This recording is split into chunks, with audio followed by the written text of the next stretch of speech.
Hi, I'm Laura Lexx. Welcome back to the Sarah O'Connell Show.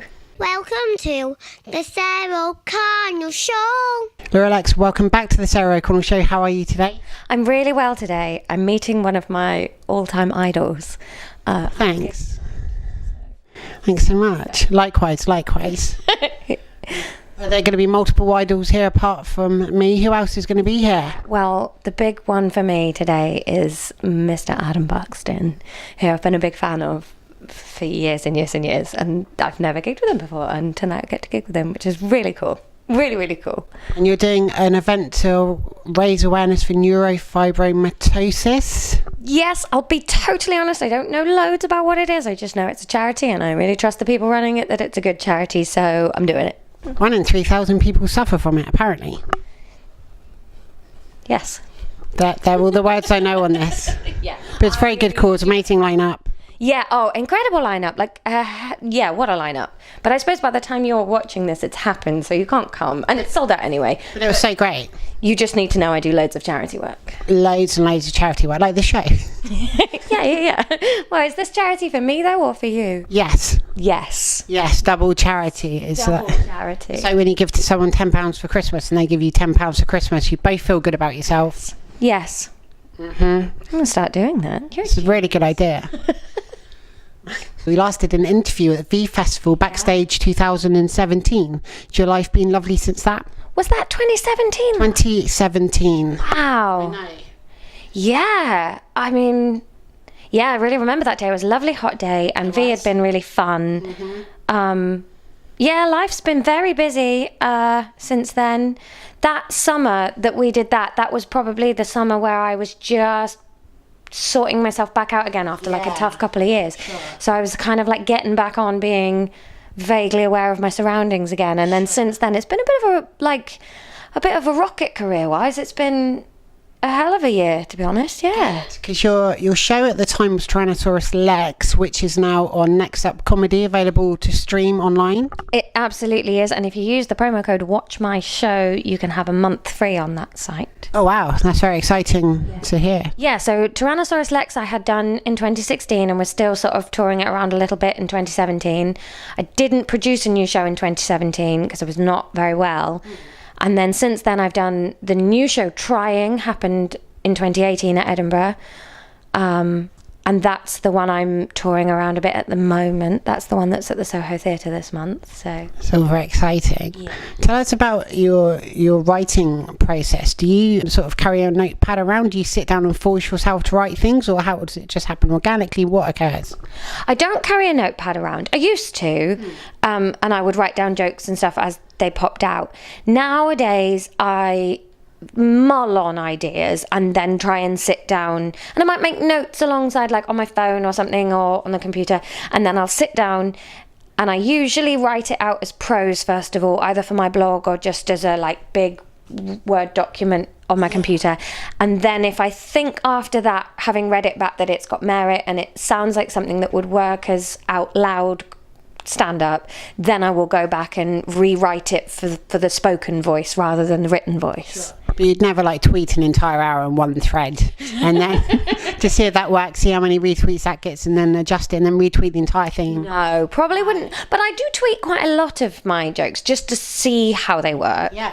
Because Twitter, I think, can be a really good tool for slimming the joke down to the necessities. Because I'm a very wordy comic, so my jokes always have 4 times more words than they need. So on Twitter, I can really take the fat off it. If it doesn't fit in a tweet, then I think there's might be too much on it. Yeah. See, I've got the opposite problem. My jokes have no words in them, and it's just all in the eyebrows. You have to guess at them. It's massively problematic. Yes. Do your jokes often fall flat? Sometimes they're quite lazy. Damn it. I couldn't do stand-up. I'd have to do sit-down comedy. Yeah, well, loads of people do that. It's the cool American thing to have a stool and be like, hey, I'm sitting down. Exactly. I couldn't do that. I like to pace about too much. I'm so active on the stage. Yeah. I always feel guilty when I do the big theatre gigs and they have a person on a follow spot, and I think, you're going to really earn your money with me because I'm back on board. And the bigger the stage, the more fun I'm having, like striding up and down. Yeah. Oh, I love it. Do you like get a Fitbit and go, I've walked 58,000 miles today? No, but I have the step counter on my phone, and then after gigs I always I look at the steps I've done and then go, but not counting the gig where I definitely did 10,000 steps, and then I eat way too many calories to like make up for the steps that I think I've done that I haven't done. See, on days when I'm filming, I'm walking around London and stuff, loads of steps. Days when I'm editing, it'll be like 3 steps whole day. Yeah. Bad. Yeah, it's a real mixed bag, isn't it? Like yesterday, we've had some friends over. I've been off for a couple of days, and the first day they came, we were so tired and we just chilled out. But at 7 o'clock, I was like a dog that needed to go for a walk. So yesterday we had to go for a hill walk so that I'd get some energy out, because you do have those absolutely laconic days, and you just think this is not good for the metabolism. You're in a series of adverts for IBS. I am, yeah. So a couple of years ago, the year I did it must have been 2015, the year I did a show called Lovely, I worked with Imodium, who sponsored my show, because I was talking about living with IBS and kind of like put some bits of that into the show. So we worked together for a year where they did some sponsorship for my show, and I made some adverts for them just about the reality of living with IBS, because I think like anything that's about poo and not being, it's such an embarrassing thing that, yeah, I'm quite pleased to have been able to do those, of be like, yeah, it is kind of embarrassing, but it's only embarrassing because we don't talk about it. So when it comes up, it's usually someone being ribbed about it, and then you feel defensive. Whereas if you get out ahead of that, it's quite helpful. I think so. It's good to talk about stuff, isn't it? Yeah, and so many people in our industry have it because of the bad food you're eating from garages at 11:30 at night, and you've got no timetable, and the adrenaline and the caffeine, and I mean, I think most I know loads of comics that admit to having IBS. Yeah, because I think if you don't know you have it and your body's just breaking, you're like, why have I got this? But if you know you have it, then you can sort of go, okay, if I eat that, it's going to break me.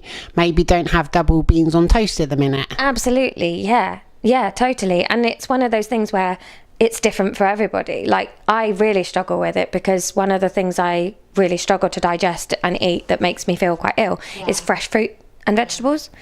So salads and fresh fruit give me a terrible stomach, and that just feels so backwards to what you think should be the case. So it's something you have to factor in. Exactly true.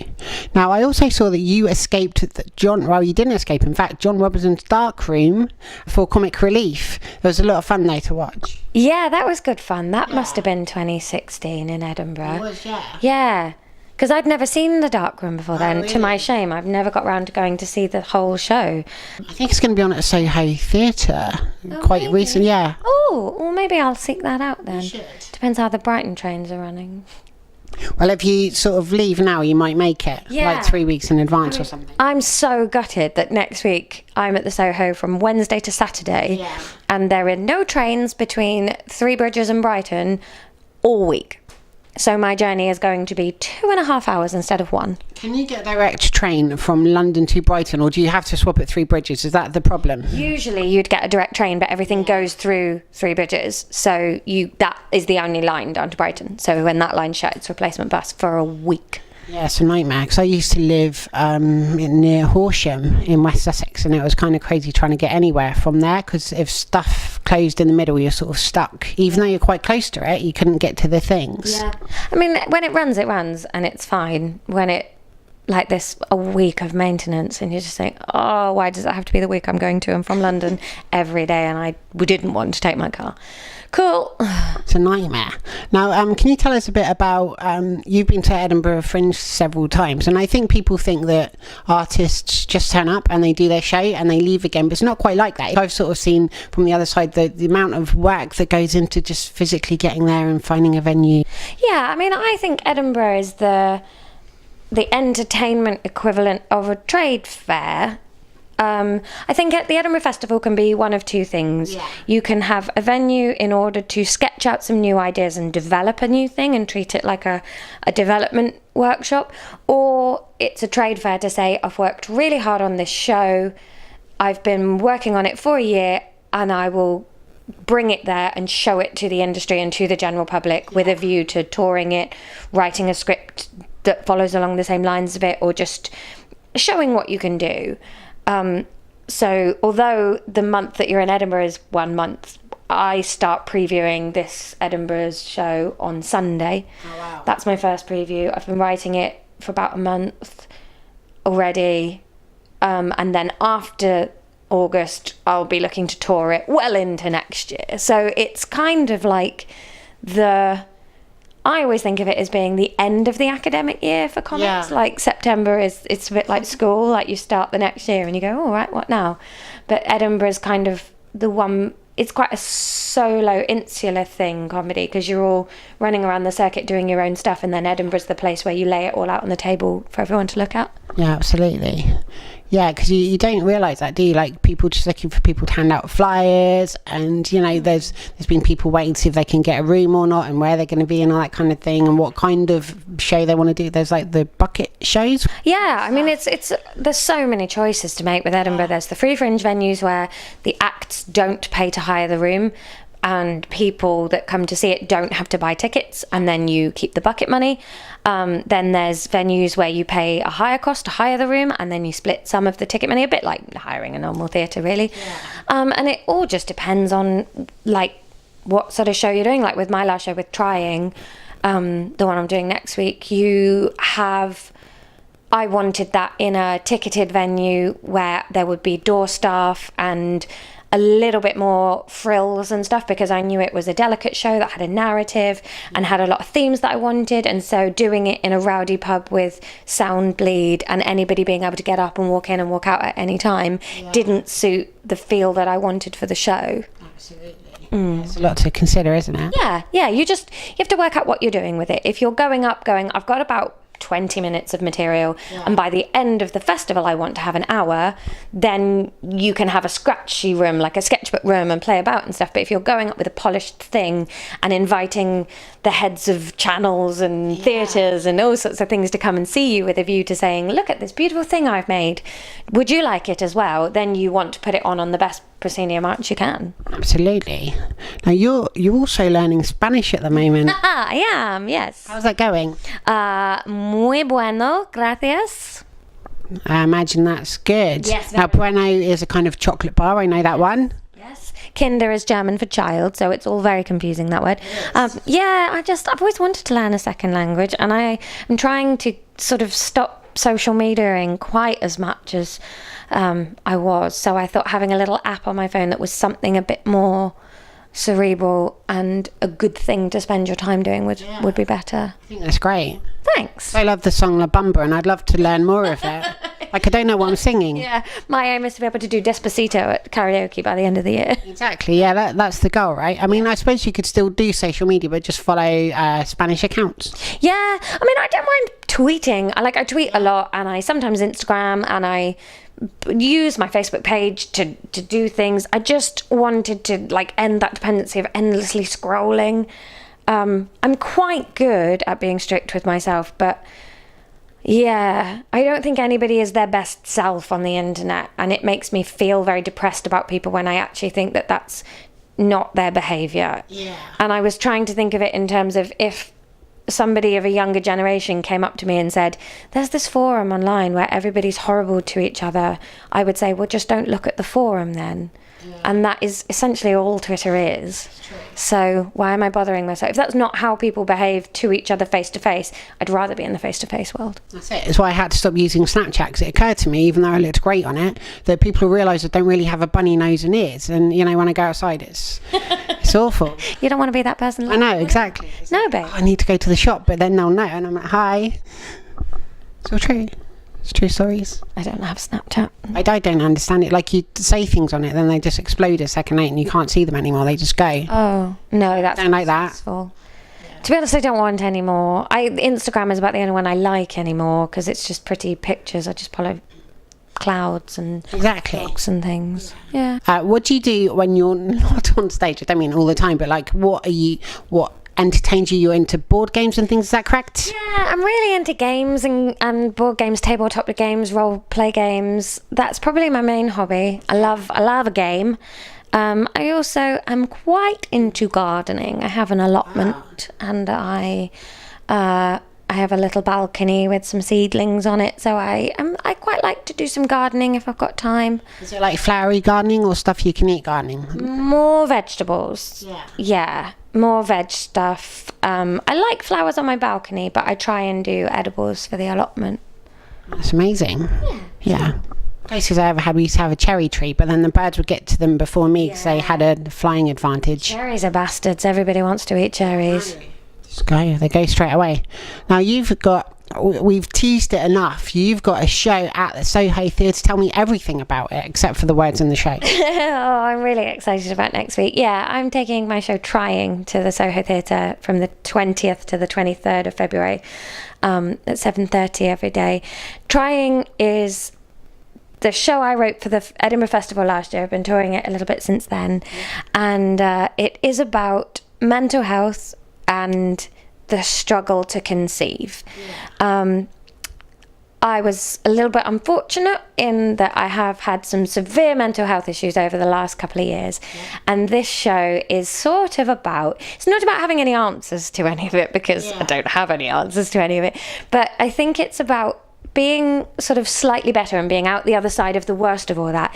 This show's primarily concerned with the nonsense other people want to tell you is true about mental health. So I'm kind of really interested in busting open the myths about antidepressants, about therapy, about what being depressed and anxious actually is, about, like, you know, it's all the stupid things people say, like antidepressants don't make you really happy, it's just chemicals, and you go, so is all medicine. Shut up.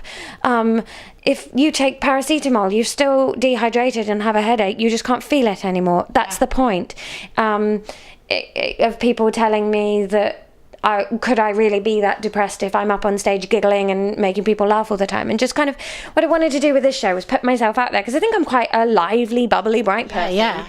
And I have had an awful time with depression, and so I just wanted to be like, depression isn't always like the sad stock photos of people clutching their heads. A lot of the time it's a person that seems like they've got the world at their feet who cannot cope with everyday life. So it's about that. And then it's also because I had this sort of breakdown because of starting to try for a baby, and I wanted a baby. I've also kind of looked at the reality of fears over reproducing, anxiety about having children and babies, and then because I then went on, it's all the fun of the fair, because I then went on to have 2 years of not being able to conceive, it's about then the idiot stuff people tell you about that as well, going, if you'd just be less stressed you conceive in no time, and you go, that's not how biology works, but thank you for your input that I didn't ask for. So it's kind of about like getting that little space to just shout all the things you wanted to shout. And I think it's good to sort of tackle stigma and things like that, so that other people feel more able to talk about it, rather than, you know, putting on a brave face, if you want to call it that, and still going out and trying to function, but then sort of inside keep suppressing everything. I hope so. Like, there's a million topics that I want to cover, and there's some things that I'm developing for this next show that are on different subjects that I think are important subjects, and I'm not always the best person to talk about them. But with Trying, I just thought, this is something that I have absolutely hand on heart, one-on-one experience with. And so I am absolutely the right person to talk about this. Like, there's other people more qualified in the science behind it all, but my skills in life are explaining things so that people understand them in a fun way. So if I can take this, the biggest thing I've ever gone through, and explain it in a fun way, then I really want to do that. I don't have to do it, but I want to do it. And I was so gladdened that, like, because putting this show together was a year of going, oh god, what if it's awful, what if I try this and it's terrible. It was so gratifying to get to Edinburgh and just sell out every single day and have people losing their minds for the show, being like, how was I laughing at this? Like, you cannot have been telling us what you were telling us and we were laughing. And to have reviews going, she really opens up, but you barely notice it because you're laughing so much, which was so important to me, because I love stand-up comedy, and I did not want to produce that hour where people, you know, when people come out of a show and go, it's more interesting than funny, and I was like, no, don't want that. I want it to just be like funny, and I was so grateful. That's amazing. And I think it sort of helps people digest difficult topics if they're sort of approached in a light-hearted way, not just the people that are going through them, but if you then recognize those things in someone else, you can maybe help them. Absolutely. And just showing all the different realities of a thing. I think it's really important, and I think it's nice to do it in a way that people aren't necessarily expecting. Yeah. Because otherwise you do have a problem where you end up preaching to the converted. You know, if you put on a documentary about mental health, people that are going to watch that are people who are interested in mental health. Whereas if you just start telling jokes and they start out being about like the weather and your husband and this and that, and then suddenly you're throwing in depression jokes, you can bring that into the mainstream, and I think that's really important. I think so too. Yeah. Have you got any tips or sort of coping mechanisms or anything that helped you get through things or help cope with situations? Yeah, I mean, for me, the biggest thing was admitting the things I was having problems with. I think starting to talk about it and asking for help were the two biggest things, because before that, if you have anxiety, your brain is constantly throwing problems at you, and it doesn't matter how many logical answers you have for the problems, your brain sidesteps it and gives you another and goes, yeah, but, and you get buried underneath this weight of thinking that it's not a mental health problem, it's just problems. And then the second you start telling people about it, you hear it out loud and go, no, this isn't really a problem. And you see them looking at you going, okay, babe, right, you think this is a problem? And you realise that actually this thing you've built up to be this thing isn't real. And I had quite a lot of therapy. I'm not a therapist, so I would be so scared of giving other people advice on how to deal with their mental health stuff. But for me, it was telling other people so that I could get the help I needed. Absolutely. I think sharing things helps, doesn't it? Yeah, that was the biggest thing for me, was asking for help. Took so long. I'm very glad that you did. Thank you. Me too. Oh my God, me too. Absolutely. I must say, by the way, I've seen you live many times and you're always a delight to watch. You're very, very funny, and you know, I'm really looking forward to seeing the show and all your future ones too. Thank you. I'm really excited. I think this show's like opened a real big floodgate for me in trusting myself to write bigger, better things. The stuff I've already put together for the new show, even though it's in a really embryonic form, is already leaps and bounds ahead of the topics that I was challenging before doing Trying. So I'm really excited, because I love happy comedy. So I'm really glad that even on the darkest show I'll ever write, I found a way to do it in a really uplifting way. Well, that's it. You know, I think comedy really can be and should be about anything, to discuss difficult topics. And, you know, it's fantastic that you can do that, and you feel, you know, more confident now, I guess, to just challenge anything and, you know, talk about it. Yeah, I do. And I still feel like I've got to have a reason why it's me talking about it. So there's a lot of stuff that's coming up in this new show where I want it to be, it's mostly going to be about feminism, but there's a few topics in there that are things that don't directly affect me. And I've sort of sat there going, oh, is this up to me to talk about it? I don't want to stride in and be that, hello, I've got the answers, I'm your saviour. But then finding a way that you think, well, this is from my perspective how it affects me, and therefore this is my opinion on one side of this argument or one part of it, or how I feel like I can offer my help to somebody else who is the right person to do the rest of the work. So I think that's interesting, is finding that, because there's so many things that sometimes you shy away from, going, oh, it's not really my problem. And then you just leave some very vulnerable people to deal with something all by themselves. But you also don't want to stride in and be like, hello, I'll fix it. I've got no problems. Here I come. So it's interesting with comedy, finding the right line with that. Yeah, because there's a sort of metaphor thing where if there's like a car crash, nobody stops to help. They will just have a bit of a look and then drive off. But I think sometimes just by having conversations about things that can help people, if they're going through something that they may not necessarily feel strong enough or in a position to do something about it themselves, just knowing that they're sort of allies and supporters in different places too can help. Definitely, yeah, that's what I think. Unless you're shouting things out the car window, like, you should have watched where you're going. Probably not going to do the show that way, just screaming stuff out of a window. Just trying to get a car on stage would be a nightmare. Yeah, that's true. So true. Rarely happens. Can't argue with that. I'm glad. I have little to argue back with. It'd be a very short argument. Now, so your new show, which I guess doesn't have a title yet. I think it's going to be called Future Tense. Oh. But I I don't know. Let's focus on trying for now, because I know what that show is. Exactly. But so you're going to be doing a work in progress show at the Leicester Comedy Festival. Yes, on Sunday the 17th, you have the chance to see my work in progress, which is listed as being called Random Bits of a New Show in a Random Order. Yeah, I saw that. Because when I listed that in November last year, I had no idea what I was doing. So Random Bits of a Show in a Random Order. And there is also a chance to see Trying in Leicester. So if you can't get to London for the London run, London is the 20th to the 23rd at the Soho. I'm also in Peterborough on the 19th and Leicester on the 17th. So there's 6 chances to see Trying. Oh, wow. And 1 chance to see the work in progress in Leicester. Are you doing like a kids-friendly show as well while you're in Leicester? Is that correct? Yes. Ready for kids? I've got a crazy weekend this weekend. I've got 9 gigs in 3 days across London and Leicester. So I'll be in London Friday night, Leicester Saturday afternoon, back to for the kids show, back to London Saturday night, and then back to Leicester Sunday daytime to do 4 gigs. Good luck with that. By the way, I love the poster for Trying. I really like the artwork. Thank you. That is a photographer called Carla Gowlett and a poster designer called Chris Lintz, and they are phenomenal.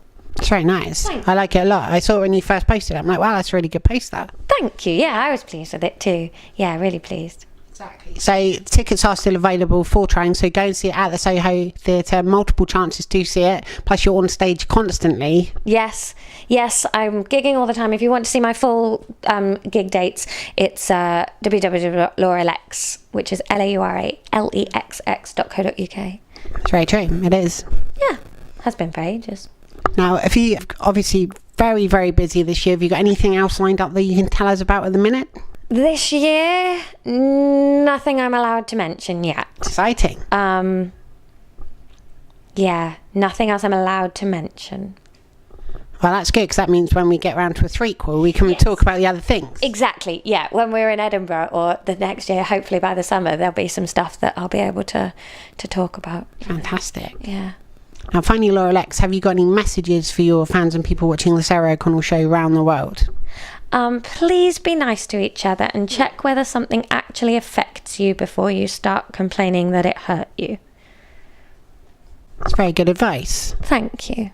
Laura Lexx, it's always a pleasure to speak to you and interview you and see you obviously perform live on stage. You're amazing. So thank you very much for coming back on my show. Thank you for having me on your show. I love doing it. Thank you. It's an absolute delight. Thank you everyone for watching at home. Be sure to share, subscribe, give this video a big thumbs up, leave some lovely comments and questions and all that good stuff. And I'll see you all again soon for another episode of the Sarah O'Connell Show. Bye. Right, that's the rehearsal done. That was amazing. Thanks. Should I do it pretty much the same? Pretty much the same, but all in Spanish. And I'm going to be singing. But only